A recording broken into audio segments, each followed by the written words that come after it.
Hello everyone, welcome to my channel Supreme Divine Power. I am Supreme Energy Sujata Adhikari, teacher of Energy Science and Spiritual Trainer. আশা করছি আপনারা সবাই ভীষণ ভালো আছেন, দারুণ আছেন। আমি কিন্তু দারুণ আছি, খুব ভালো আছি। আজকের আলোচনা যারা ধ্যান মেডিটেশন করেন, যারা সাধনা করেন, যারা শুরুতে সাধনা করছেন, বেশিরভাগ ভিডিও আমার যারা শুরুতে সাধনা করছেন, কারণ যারা অনেক দূর এগিয়ে গেছেন তারা অনেক কিছু জেনে গেছেন, প্রসেস জানেন। কিন্তু যারা শুরুতে সাধনা করার চেষ্টা করেন তাদের সঙ্গে অনেক কিছু প্রবলেম হয়, সেই জন্যে তাদের জন্যই আমার বেশিরভাগ ভিডিও। কিন্তু তবুও সবার জন্যে, যাদের মনে হবে আমার ভিডিও দেখার ইচ্ছা করবে, শুনতে ইচ্ছা করবে, তারা অবশ্যই ওয়েলকাম।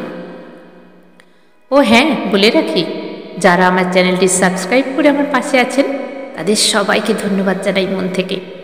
খুব ভালো থাকুন, কারণ আপনারা আমাকে ভালোবেসে আমার চ্যানেলটি সাবস্ক্রাইব করেছেন, আমার পাশে আছেন। যারা নতুন ভিজিট করছেন, যদি ভিডিওগুলি একটু ভালো লাগে, আপনার যদি কাছে কোনো কাজে লাগে, তাহলে অবশ্যই সাবস্ক্রাইব করে বেল আইকনটি ক্লিক করুন, ওর পরে অল নোটিফিকেশনটি অন করুন, যাতে করে আমি যখন ভিডিও আপলোড করব সবার আগে আপনার কাছে পৌঁছে যায়।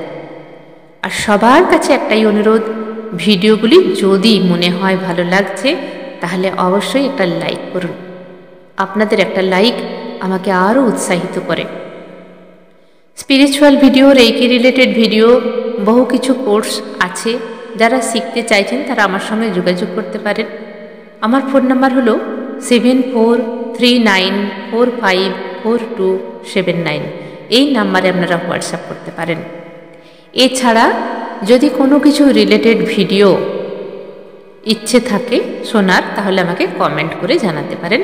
আমি চেষ্টা করব আমার মতো করে, সাধ্যমতো চেষ্টা করব সেই রিলেটেড ভিডিও বানিয়ে দেওয়ার, যদি আমার জানা থাকে।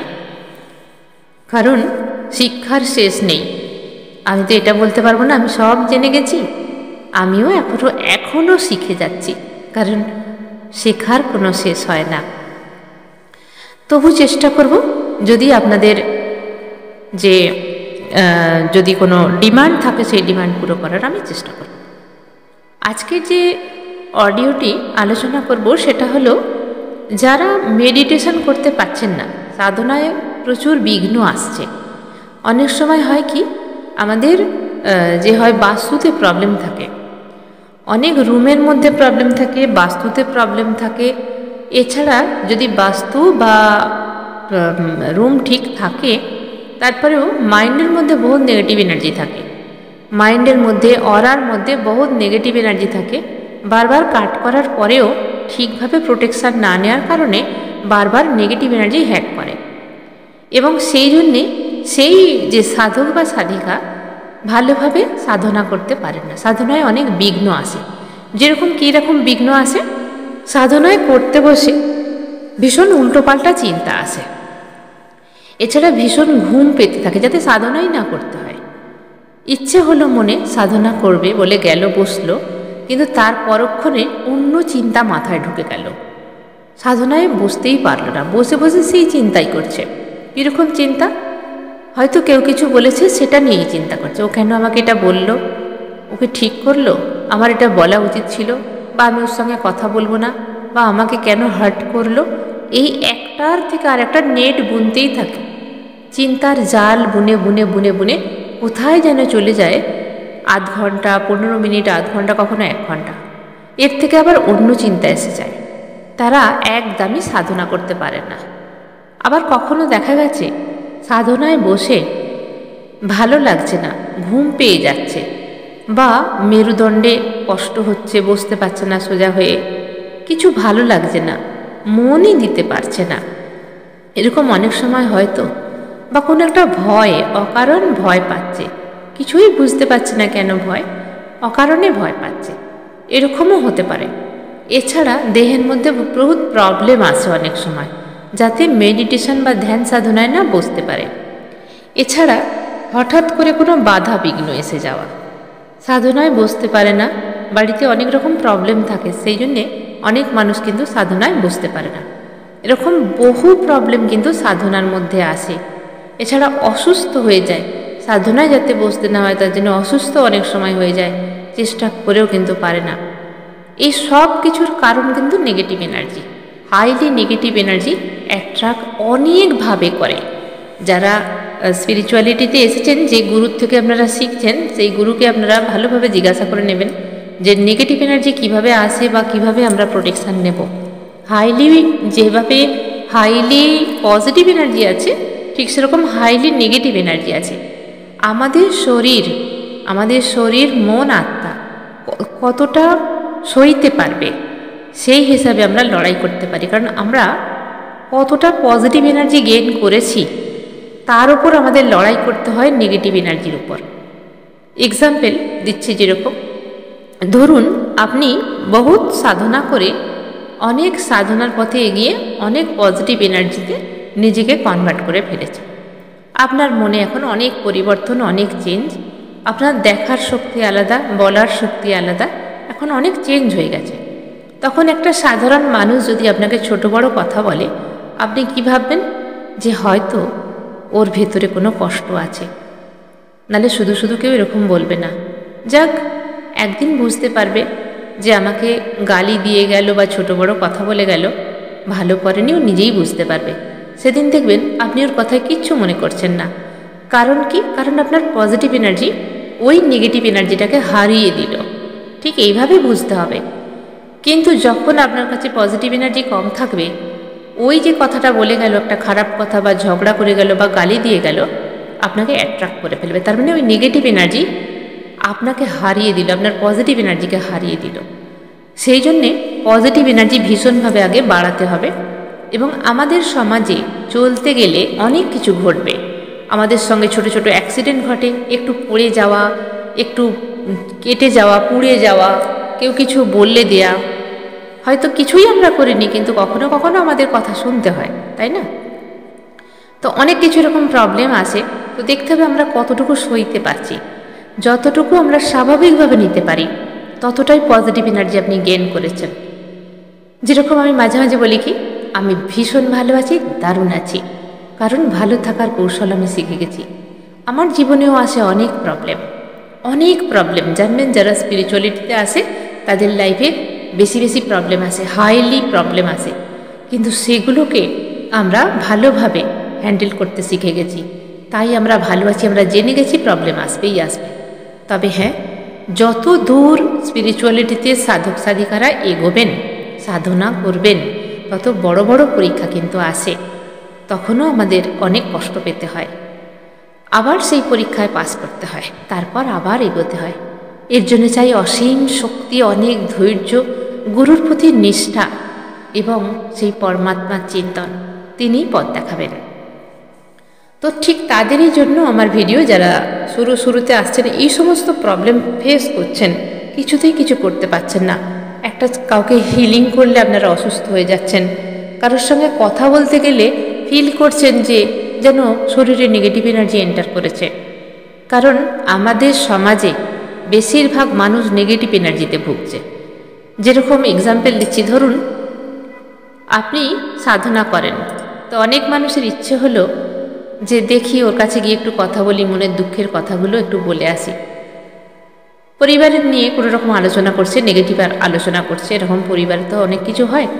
তো সেইগুলো যখন শুনবেন অধীর আগ্রহে, চোখে চোখ রেখে পাশাপাশি বসে, তখন নেগেটিভ এনার্জিগুলো সব কিন্তু আপনার মধ্যে আসবে, আপনি জানতেও পারবেন না। অরা থেকে অরায় চলে আসে, আর আপনার সমস্ত পজিটিভ এনার্জি উনি নিয়ে চলে যান। সেই জন্য দেখবেন আমরা যখন কোনো ভালো মানুষ, ধরুন সাধু সন্ত কাছে আমরা যাই, গিয়ে মনের দুঃখের কথা বলি, তখন নিজেদেরকে হালকা লাগে। তো কারণ আমার যে নেগেটিভ এনার্জি আমি ওখানে দিয়ে এলাম, ওনার থেকে পজিটিভ এনার্জি নিয়ে এলাম। কিন্তু সাধু সন্ত বড় বড়, তারা নিজেকে কি করেছে, তৈরি করে রেখেছে, তাদের কিচ্ছু হবে না, এতটাই পজিটিভ এনার্জি আছে।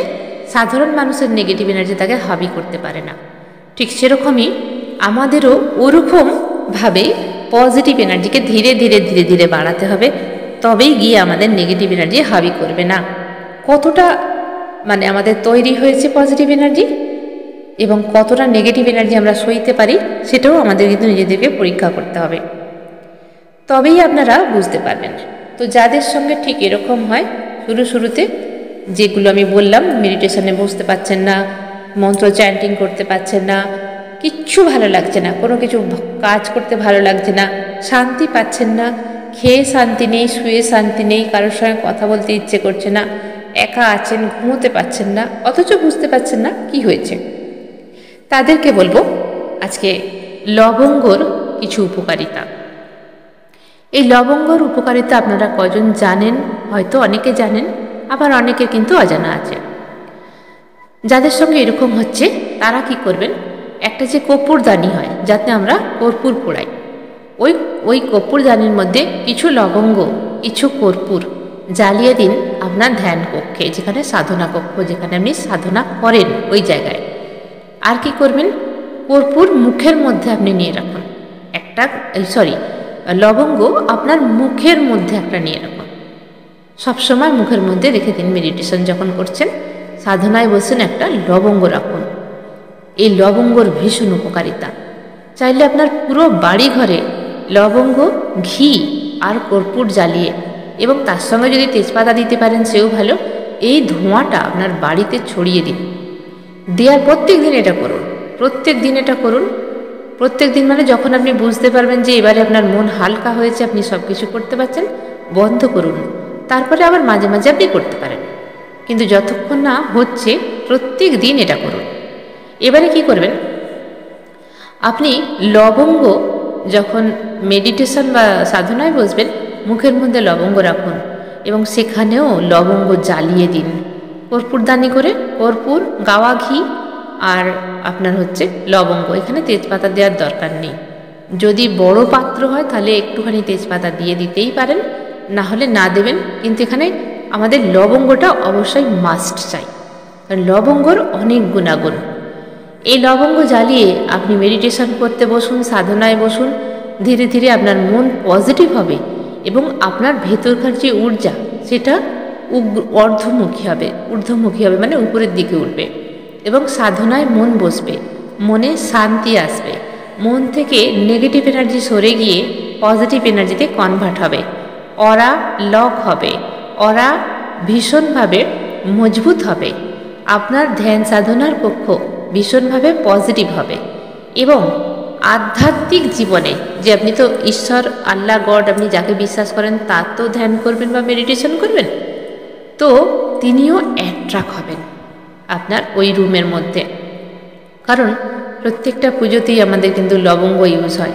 লবঙ্গ সবসময় যে খাবারের সঙ্গে আমরা ইউজ করে ভালো পাই তা নয়, লবঙ্গ আধ্যাত্মিক জীবনে ভীষণ উপকার। সবসময় লবঙ্গ নিয়ে থাকবেন। আপনি কোথাও যাচ্ছেন, অফিসের কাজে, কোনো কিছু অডিশন দিতে যাচ্ছেন, ইন্টারভিউ দিতে যাচ্ছেন, পকেটে দুটো লবঙ্গ নিন। যখনই সেখানে যাবেন অফিসের মধ্যে, একটা পকেটে, একটা গালের মধ্যে রাখুন। যাদের পকেট নেই, যারা মহিলারা, তারা পার্সের মধ্যে একটা রাখুন, গালের মধ্যে একটা রাখুন, ভীষণ সাকসেস পাবেন। এই লবঙ্গ আমাদের আধ্যাত্মিক জীবনে অনেক দূরে এগিয়ে দেয়। যখন কারোর সঙ্গে কথা বলবেন তখন গালে লবঙ্গ রাখুন বা হাতে লবঙ্গ রাখুন। গালের মধ্যে রাখলে খুবই ভালো হয়। গালে রেখেই দিন, চিবোতে হবে না, রেখে দিন, বা সব সময় সঙ্গে লবঙ্গ রাখুন। এরপরে কি করবেন, যেখানে আপনি শোবেন সেই বালিশের নিচে কিছু লবঙ্গ রাখুন। জ্বালাতে হবে না, শুধু গোটা গোটা লবঙ্গ রেখে দিন। কোনো প্যাকেটে করে রাখবেন না, কারণ প্লাস্টিকের যে পেপার হয় ওখান থেকে এনার্জি বেরোতে পারে না। সুতির কাপড়ে করে মুড়ে রাখতে পারেন। পাতলা সুতির কাপড় নিয়ে কিছু লবঙ্গ পুঁটলি করে আপনি বালিশের, আপনার যে বালিশ সেই বালিশে আপনি রাখতে পারেন। বালিশের নিচে দিয়েও শুতে পারেন, আবার বালিশের ভিতরে ঢুকিয়েও দিতে পারেন। তবে মনে রাখবেন, যারা সাধনা করেন তাদের বালিশ কাউকে দেবেন না, যেটা ইউজ করবেন সেটা কাউকে দেবেন না, আপনার নিজেরটা রাখবেন। আপনি যেখানটা শোবেন সেখানটাই শোবেন প্রত্যেক দিন, এবং যেখানে সাধনা করবেন সেখানে দেখবেন অন্য কেউ যেন না ওঠে, কারণ ওখানেই আপনার ঊর্জা ভরা আছে। ওখানেই সাধনার মধ্যে দিয়ে আপনি তত তাড়াতাড়ি অগ্রসিত হতে পারবেন। এইভাবে লবঙ্গ সব সময় আপনার কাছে রাখুন, লবঙ্গকে কাছছাড়া করবেন না। দেখবেন ধীরে ধীরে ধীরে ধীরে আপনার মন থেকে নেগেটিভ এনার্জি দূরে যাচ্ছে, আপনার যে একটা ভেতরে কষ্ট থাকতো সেটা ধীরে ধীরে সরে যাচ্ছে, মন পজিটিভ এনার্জিতে ভরে যাচ্ছে, সাধনা করতে ইচ্ছে হচ্ছে। দেখুন, ইচ্ছে, মন থেকে যদি আমাদের ইচ্ছে না হয় আমরা কিন্তু কিছু করতে পারি না। তাই যখন মন থেকে ইচ্ছে হবে আমি সাধনা করব, সেই সাধনা 5 মিনিটের মধ্যে দেখবেন ধ্যান লেগে গেছে। তা নাহলে দেখবেন চেষ্টা করেও 15 মিনিট, আধ ঘন্টা, 1 ঘন্টা হয়ে যাচ্ছে, কিছুতেই সাধনায় মন বসছে না, কিছুতেই ধ্যানে মন বসছে না, ধ্যান লাগছে না। এদিক ওদিকে চিন্তা হচ্ছে, ছটপট করছে, মশার কামড় দিচ্ছে, পায়ে লাগছে, মানে হাঁটুতে লাগছে, যন্ত্রণা হচ্ছে, কোমরে লাগছে, এইভাবেই পুরো সময়টা কেটে যায়। কিন্তু যখন মনে ইচ্ছে করবে আমি সাধনায় বসবো, তখন দেখবেন মন অটোমেটিক পজিটিভ এনার্জিতে ভরে গেছে এবং আপনি উপরওয়ালার সঙ্গে কানেক্টেড করতে পারছেন ভীষণ তাড়াতাড়ি। সেই জন্যই ধ্যান সাধনার যখন আপনি বসবেন, আপনার আলাদা আসন, আলাদা কক্ষ, যেখানে আপনি বসবেন সেখানে কিন্তু এগুলো হওয়া দরকার। আর প্রোটেকশন হিসাবে লবঙ্গকে রাখুন। দেখতে ছোট্ট লবঙ্গ সুন্দরী, দেখতে ছোট্ট কিন্তু কাজ বিশাল। লবঙ্গ জ্বালিয়ে নিজের ঊর্জাকে ঠিক করুন এবং লবঙ্গ বালিশের নিচে রাখুন, ধ্যান সাধনার কক্ষে রাখুন। যখনই কোনো কাজে বেরোবেন লবঙ্গ নিয়ে বেরোন। কোনো ক্লায়েন্টের সঙ্গে কথা বলছেন, হিলিং করতে যাবেন, মুখের মধ্যে লবঙ্গ রাখুন, দেখবেন আপনার অরায় নেগেটিভ এনার্জি আসতেও পারবে না। এই লবঙ্গের কিন্তু অনেক গুণ। এমনি আমাদের শরীরও ঠিক রাখে। গলায় যদি খুসখুসে কাশি হয়, সর্দি সর্দি ভাব থাকে, দাঁতের গোড়ার মধ্যে কিছু ঘা হয়, প্রবলেম হয়, তাহলে আপনি লবঙ্গ মুখে রাখুন, সর্দি কাশি অনেক দূরে থাকবে। বুকের মধ্যে বসা সর্দি কিন্তু ঠিক করে দেয়। আবার আমাদের জ্বর এগুলোও কিন্তু দূরে চলে যায়। লবঙ্গর এতটাই প্রভাব, কারণ আমরা সাধনা করি, আমাদের শরীরকেও ঠিক রাখতে হয়, মনের সঙ্গে সঙ্গে শরীরকেও আমাদের ভীষণভাবে ঠিক রাখতে হয়। শরীরকে যদি আমরা ঠিক না রাখতে পারি তাহলে ঘন্টার পর ঘন্টা আমরা মেডিটেশন করতে পারবো না, বুঝতে পারবো না। এছাড়া যারা টিচিং করেন, অনেক সময় আপনারা অনেক কিছু শিখেছেন, রেকি, যারা গ্র্যান্ড মাস্টার হয়েছেন, অ্যাঞ্জেল থেরাপি যারা করান শেখান, তো তাদেরও শরীরটাকে স্ট্রং রাখতে হবে, টিচিং করাতে হবে, নিজেকেও সাধনা করতে হবে। কারণ সাধনার তো শেষ নেই, প্রত্যেক দিন সাধনা করতে হয়, প্রত্যেক দিন সাধনা করলে আলাদা ঊর্জা পাওয়া যায়। এই হিসাবে লবঙ্গকে সব সময় সঙ্গে নিয়ে রাখুন। লবঙ্গর উপকারিতা হয়তো সেইভাবে বলা যাবে না, আগে নিজে ইউজ করুন। ইউজ করলেই আপনি বুঝতে পারবেন আপনার সঙ্গে চমৎকার হয়ে গেছে, আপনার ঊর্জা উপরের দিকে উঠছে, পজিটিভ এনার্জিতে ভরে যাচ্ছেন, লাইফ চেঞ্জ হয়ে যাবে। কারণ আমরা যত বেশি বেশি সাধনা করব হয়তো অনেক বাধাবিঘ্ন আসবে, কিন্তু লাইফ আমাদের চেঞ্জ হবেই হবে। কষ্টের মধ্যে দিয়েই তো সফলতা আছে। কোনো জিনিস কি সহজে পাওয়া যায়? আপনি চলেছেন ঊর্ধ্বগামী পরমাত্মার দিকে হাত বাড়িয়ে। পরমাত্মা কেন আপনাকে অ্যাকসেপ্ট করবে? পরীক্ষা করে নেবে না? আপনি যখন মার্কেট থেকে কিছু কিনতে যাচ্ছেন তখন ভালোভাবে দেখে শুনে নিচ্ছেন, কারণ তাকে টাকা দেবেন। বাড়িতে পচা মালটা নিয়ে এলে বা খারাপ মালটা নিয়ে এলে বাড়ির লোক বকাবকি করবে। তাছাড়া আপনি তার পরের দিনে গিয়ে সেই দোকানদারকে বলেই দেবেন কি দিয়েছিলেন। ঠিক সেরকম পরমাত্মা কিন্তু যখন তার কাছে নেবেন তখন কিন্তু পরখ করেই নেবেন। মনে রাখবেন, সেই পরীক্ষা দিতে প্রস্তুত থাকতে হবে। ঠিক যেমনি আমরা ক্লাসে যখন পড়াশোনা করি 1 স্ট্যান্ডার্ড, 2 স্ট্যান্ডার্ড, 3, 4, মাধ্যমিক, উচ্চ মাধ্যমিক, কলেজ, পরস্পর পরীক্ষা আছে, পরস্পর এক্সামের স্ট্যান্ডার্ড অনুযায়ী আছে। ক্লাস 1 স্ট্যান্ডার্ডের এক্সাম একরকম, 2, 3, 5-এর একরকম। ঠিক সাধনার পদ্ধতিতে, সাধনার পথেও ঠিক ওই রকম স্ট্যান্ডার্ডেরই পরীক্ষা হয়। একটু একটু করে ইউনিভার্স পরীক্ষা নেয় আর একটু একটু করে পাস করিয়ে দেন। পাস তিনিই করাবেন, পরীক্ষা যেমনি তিনি নেবেন আর পাস তিনিই করাবেন। শুধু রাখতে হবে ধৈর্য, প্রচণ্ড ধৈর্য, আর মন তার উপর টিকে রাখা, বিশ্বাস, অটুট বিশ্বাস। দেখবেন সেই আপনাকে পাস করিয়ে দিয়েছে পথ দেখিয়ে। কষ্ট আসবে, যন্ত্রণা আসবে, ভয় আসবে, ভয় পাবেন না। জানবেন যিনি কষ্ট দিয়েছেন তিনিই ঠিক করে দেবেন। পরপর পরপর পরীক্ষা দিতে দিতে দিতে দিতে আপনি একদিন পরমাত্মার কাছে চলে যাবেন। সেই সুন্দর একটা ঊর্জা আপনি ফিল করবেন। তাহলে লবঙ্গর ব্যবহার করে দেখুন, তারপর নিজেই বুঝতে পারবেন কি সুন্দর পরিবর্তন আপনার মধ্যে এসেছে। করছেন তো? আজকের ভিডিও এখানেই শেষ করলাম। সবাই ভালো থাকবেন, দারুণ থাকবেন, আনন্দে থাকবেন। ধন্যবাদ।